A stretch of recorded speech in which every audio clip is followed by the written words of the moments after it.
Mrs. Lana? Oh my goodness. Can you believe what I just discovered? You ate all the strawberries that I had been saving in the fridge. I mean, seriously? I was keeping those for myself. Oh dear. I must apologize. I didn't realize they were off limits. I ended up making some strawberry jam with them. I can't even begin to wrap my head around this, Mrs. Lana. Those strawberries were not your average ones. They were expensive and the best you can buy. You can only find them in selected shops, and they were imported all the way from Japan. I had something special planned for them, and now they're gone. Well, you see, Violet, those strawberries were starting to show signs of spoilage. I've been thinking about this for a while now, and I believe it's important to only purchase food quantities that we can consume in a timely manner. I understand that you like to savor the finer things, but it often leads to waste when they go bad. Excuse me? Did I ask for your opinions on my eating habits? I don't need to hear anything from someone who can't afford to enjoy the finer things in life. You wouldn't understand the joy of cherishing these delicacies. Are you seriously calling me poor? Ugh, this is so frustrating. I can't take this anymore. I only agreed to move in with you because Steve promised me numerous benefits. But all I've experienced is stress. And what's worse, you help yourself to the nice things I buy without even asking. On top of that, you only contribute to a small fraction of the rent. And to top it all off, you don't even appreciate your daughter-in-law, despite everything she does for you. I'm sorry, but what exactly have you done for me? I let you live with me. I graciously opened my home to you. Didn't Steve mention that he wanted us to live together before the two of you got married? That's beside the point. I can't take this anymore. I've reached my limit. I've decided that I'm done playing the role of the sweet, submissive housewife. From now on, I'm going to prioritize taking care of myself and my own needs. Have you ever really been kind to me, Violet? You claim to be a devoted housewife, always trying to impress Steve. But the truth is, I'm the one who ends up doing most of the housework while you lounge on the couch, endlessly scrolling through your phone. Shut your mouth, you peasant. Don't you dare speak to me like that. Steve, I need you to tell me what you told Violet to convince her to live with me. Huh? What do you mean, Mom?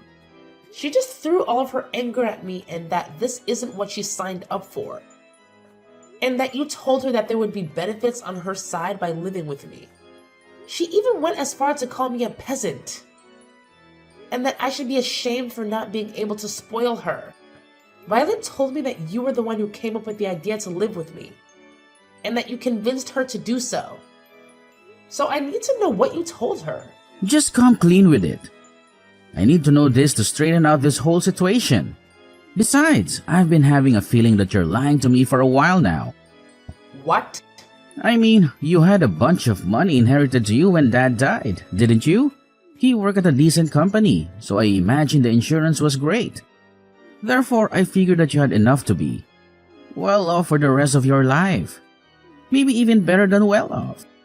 So I told Violet that you would support us a pretty good amount per month if we let you stay over at our place. So we had a discussion and decided that it would be best to rent the money that we need for now and have you support us to pay it back. And you tried to ask me to live with you guys without raising any suspicions by keeping something so huge from me? Wow. I remember how happy I was when Violet told me that she wanted to keep me close for when I grew old. It was all about just money, huh? You don't have to say it like that, Mom. Don't you enjoy our company? After finding out about your motives? No, I don't. You turned Violet into a cold-hearted liar. Now all she does is complain about my presence and call me poor. I should never have even bothered living with the two of you. So explain everything to Violet right now. That there was never a conversation about me providing for the two of you, and that you lied about it. And while you're at it, apologize and tell her that you'll single-handedly provide for her from now on. What? How did our conversation end up in that direction? You're supposed to be understanding and help us more with future payments. Why would I do that? Because Violet isn't the same girl as the girl I met either. Ever since my salary started going down, she's been constantly irritated about my presence too. Thanks to that, she and I haven't been doing so well as a couple. I can't say that I didn't notice how her behavior towards you had changed as well. Even in this situation, I believe that you would help me because you're my mother, and that's what mothers should do for their sons. But you didn't even bother offering help. And now you're trying to abandon me in this situation and leave everything in my hands? Don't you see how harsh you're being? You're my mother, so do something. Are you kidding me? How old are you? Someone your age needs to pick up their crap and finally become independent. I'm the one who should be asking you if you're kidding me right now. What kind of mother behaves like that to her son? If you're going to be so cold, then fine. I see how it is. I could kick you out of the house as soon as I want. You are going to kick me out? Even though you're the one who suggested that I live with you in the first place? If that happens, you're going to be in big trouble, aren't you? You sold our house and all of the land that you owned before moving in with us. You have nowhere to go back to, right? You don't want to become homeless at that age, do you? All you have to do to avoid that outcome is to stay in that house and keep paying your rent to us. I can't believe this. You're threatening me. I've raised my son into a monster. Come on, I'm just negotiating, Mom. Besides, you still have the money that you earned by selling our old house, don't you? I'm sure it wouldn't hurt to pay a little bit of rent every month. I look forward to our business together. We couldn't have had such a nice house without you. So thank you for your support. When are you going to pay rent for this month? Steve told me that you would be paying $3,000 for rent every month. Why have you still not paid us? What? $3,000? What kind of joke is that? Are you telling me that Steve lied to me again? Why does he always lie? To get out of trouble? He knows that he's going to get caught. Never mind. Then I'll just tell you myself. Steve and I will be asking for $3,000 each month for rent from now on. Are we clear? You can manage to do that, right? No, I can't. I already pay an amount that will pay well over my expenses in a month. And now you're asking for $3,000 a month? I'm only paying the same amount that I used to. $1,000 for each month is enough. I guess this means our negotiation has failed. I'll pack up your things and leave them outside. Best to gather your things and leave. Please. What? This is your last chance to change your mind. If you oblige to pay $3,000 every month, then we'll let this incident slide. I won't throw you or your things out. So what's it gonna be? Are you going to pay the $3,000 each month as rent? Or are you going to be homeless and spend your nights on a bench in a park? Feel free to make the choices that fit your preference. Haha. I can't believe you. You can't just kick someone out like that. As you've already figured out by now, I'm barely getting by at this point. Thanks to your dumb little son, who couldn't manage to keep his job. We don't have the option to keep another mouth to feed for free. keep me around for free. I pay my part of the expenses. And you say that you don't have the option? But I don't see you getting a job either. Stop arguing with me. My job is to take care of the house. I'm not going to go out and work like a peasant, so you need to pay rent and be accountable for that. How does that make any sense? But you choose to ignore our needs and neglect your part in supporting us. Have you used up all of the money that you had from selling your house already? It's my money and I get to use it however I want. How selfish can you be? You use all of your money for yourself while your son and daughter-in-law are struggling to get by? I can't imagine how easy it must be to rely on someone else to live while not making any contributions whatsoever. But that ends now. If you can't pay your rent, then get out of my house this instant. So that's all I was to you, huh? You never cared about me. You just wanted to use me as an ATM. Well, then, I'm glad to leave. Shut up, you poor old hag. I mean, what else did you expect from us? The only good that you do is pay us. So I think it's fair that we only see you as an ATM. You're not worth the space in our house. You need to leave and never show up, ever again. There's literally no point in letting you live with us, you parasite.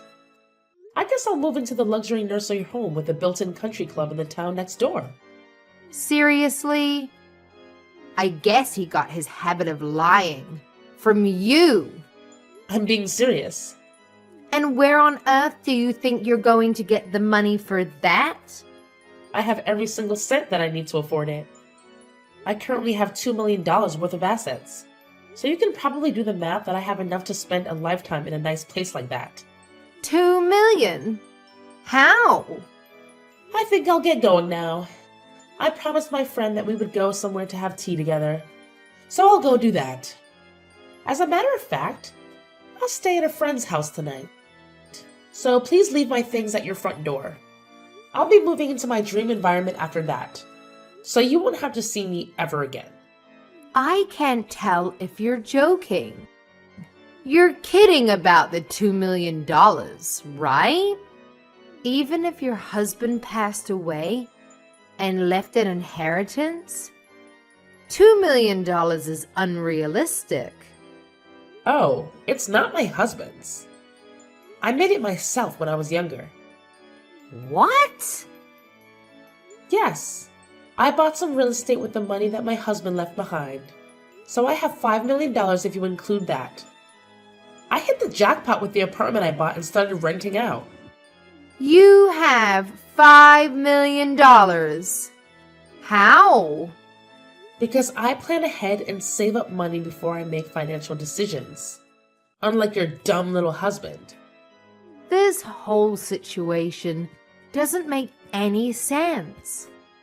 Even your son hasn't told me anything about money like that. I'm sure he'd be aware if you had assets like that. I've actually never mentioned it to him before. I sold the company that I was running at the time, as soon as he was born. So you sold your company? You're trying to tell me that you were a business owner? Yes, that's exactly what I'm trying to tell you. I was a big risk taker when I was younger. I started lots of businesses and most of them failed. But one of them really took off, and it expanded to a pretty good scale. I can't believe this. I married my husband right after that, though. So I ended up selling the company for a pretty good dime. I found it more important to marry and devote myself to the love of my life. Therefore, I sacrificed the potential of becoming a billionaire to pursue it. How could you sell your company for a reason like that? Are you stupid? Do you think so? Because, through my eyes, it seems like you and I are doing the exact same things. quitting our jobs to become housewives. I just wanted to support my husband with everything I had. So I did exactly that. He was very kind, but he had trouble balancing his tasks. So I had to step in all of the time, and I enjoyed it a lot. The money that I got was just a bonus. And that's how you got $2 million. Exactly. So that's probably why Steve never mentioned it to you. He simply only knew me as a housewife. The subject just never came up because we were all happy with the situation that I created. Honestly, my brain can't keep up with all of this. Then you can look it up on the internet tonight. The company is still pretty large in scale. I'm sure you can find my Wikipedia or something as its founder. Mom? What do you mean? You used to own a business? Why did you never tell me about this? And your savings? That should have been the first thing to bring up when you started living with us. Let me ask you this. Why would I have to tell you what my savings are? In fact, why should I even financially support you? Are you serious? Yes, I'm serious. This is my money, so I get to use it however I want. Is there some type of law that obligates me to help you out because I'm your mother? But I'm your son. Isn't helping me out when I'm struggling the normal thing to do? You don't get it, do you? I'm not going to help you. Especially because you're my son. I care for you, so I need you to learn how to keep going on your own. Come on, Mom. Don't be like that. Look, I'm sorry about all of the things that Violet said to you. I really am. And I'll make sure that she understands her faults too. So can you please come back and live with us? Violet is saying she'll do all the housework from now on. And I'm sure things are going to work out this time. All you need to do is support us the way you always did. And all are going to be well. Sorry, but I just finished signing up for the nursing home that I was talking about earlier. So no, I won't be moving back with the two of you anymore. What? Have you already finished signing up? I mean, I can't just stay at a friend's house forever, can I? The place I'm moving to has a whole building to itself. So I'll be spending the rest of my life shopping and sipping margaritas next to a pool. My friend even said that she's moving in with me. So we'll be having the time of our life. They own a whole building? And a country club is inside? How much is that going to cost you? You could have so much money living with us instead. I'd rather use everything I have on myself than let you two parasites steal from me. I hope you and Violet live happily alongside each other. Don't mind me anymore. This poor old hag will be living in a beautiful nursing home with everything she needs to be the happiest she could be. Mrs. Lana, what have you done? What are you talking about? You know what I'm talking about. I really don't. The neighbors. They keep staring at us like we're criminals. And when we approach them, they wouldn't even look us in the eye. It's very difficult to live comfortably when you're surrounded by people who treat you like that. And why do you suppose that I was the one who did something? Because we haven't done anything to any of them. And this all started since you left our house. Well, I'm so very sorry for the two of you. It might be because I stopped donating to the city. What do you mean? I'd actually been donating to the city for a long while now. You know, giving back to the community feels great. So I'd make large donations towards schools in this area. I also donated all of the money that was used for the furniture of the city hall. That was built up a while ago. I'd make donations like the above every year. You do all of that for people you've never even met? But you still can't pay for our house? How is that fair? Because a couple of adults should be able to account for their own expenses on their own. I lived in that city and the responsibility was partially mine. So even though I'm not strong enough to participate in volunteer activities, I contribute by using my wealth for the good. But now that I've left that town, I've stopped making those donations. It's not my responsibility anymore. What are we supposed to do now? Everyone knows that the two of us were the reason you had to leave. So everyone in the city thinks we are a nuisance? I mean, there aren't many people who are capable of making donations that scale every year, so I guess there won't be anyone to replace me. But it's none of my business anymore. And I have to go easy on spending to keep living in this environment. So all I can say is good luck. What do you mean, good luck? How are we going to keep living here if every single person hates us? Please, come back to town. There's no way on earth that I will ever go back. I mean, who in their right mind would leave a living dream to go back to live with a crappy married couple? If the donations are the problem, then why don't you two just make the donations instead of me? It feels amazing to be able to give back to your community and be appreciated by the people at the same time. I think I've always had a thing for taking care of others. Then take care of us too. Please. Why are you so cold to the two of us? Because it's my policy. I only like to take care of people who I like. Do you not like us? No. I like everyone in that city because they supported me a lot. When my husband first passed away, I had to start raising Steve alone. That's when I decided that I wanted to start making the donations. I'm proud to say that I can probably make any type of sacrifice for the people who I love. But I can't do that if I hate you, right? I don't want to pay a single cent for the two of you. You hate us that much? Your own son and his wife? Yes. Even a grandchild wouldn't convince me to bring the two of you into my life ever again. I can't believe you just said that. Boo-hoo! I know it'll be tough, but I hope the two of you get up on your feet and try to make it work there. Now, I'll have my afternoon tea on the terrace with my friends. Goodbye. After that whole ordeal, let me tell you, I wasted no time. I immediately scheduled a meeting with my lawyer, and together we crafted a rock-solid will that laid out my final wishes. You know what I decided? I made it crystal clear that every single penny in my name would be donated to non-profit organizations from all corners of the globe. Talk about making a difference.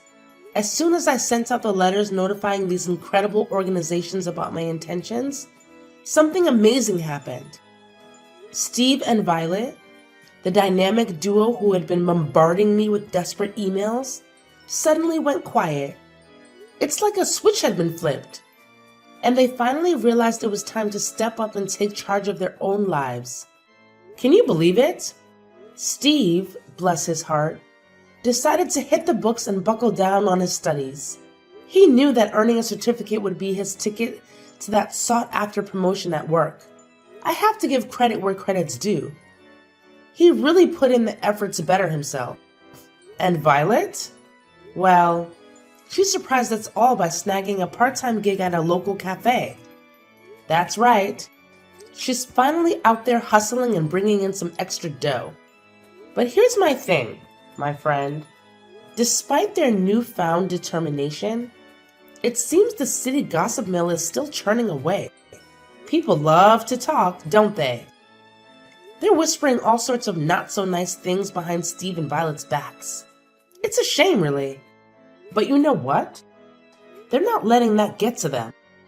They're putting on a brave face and doing their best to earn back their rightful place in the community. I genuinely hope that everything works out for them.